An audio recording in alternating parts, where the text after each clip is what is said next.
The agreement in the small, rain-soaked town of Millhaven, where the river curled like a tired snake around crumbling brick buildings. David Hensley sat in his dimly lit office, staring at a bank statement that mocked him.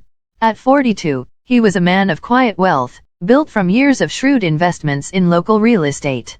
But money couldn't buy what he wanted most, a child. Years of tests, treatments, and heartbreak with his wife, Clara, had left him with a diagnosis of infertility that felt like a personal betrayal. The doctors were kind but blunt. His body couldn't give life. Clara had left 2 years ago, unable to bear the silence of their empty home. Now, David lived alone, his days filled with numbers and his nights with longing. Across town, in a cramped apartment above a laundromat, Sophie Carter was drowning.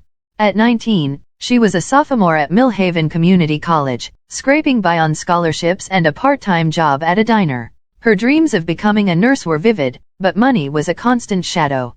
Her younger brother, Ethan, 17 and reckless, was worse than a shadow. He was a storm. Ethan had a knack for trouble, and his latest scheme involved owing $5,000 to a local dealer named Ricky, who wasn't known for patience.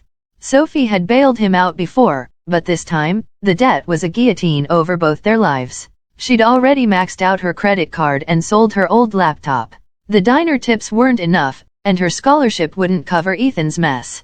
The idea came from a whispered conversation at the diner, where gossip flowed as freely as the coffee. A coworker mentioned a man wealthy, private, who'd paid a woman in the next county to carry his child. Surrogacy, they called it, but it wasn't through an agency. It was personal, quiet, and lucrative. Sophie's ears burned as she overheard the amount, $20,000. Enough to pay off Ethan's debt, cover her tuition, and maybe even give her a cushion to breathe. She asked for the man's name. David Hensley. David wasn't hard to find. His real estate office sat at the edge of town, a modest building with a sign that read Hensley Properties. Sophie stood outside for 10 minutes, her sneakers soaked from the drizzle, before on the link below.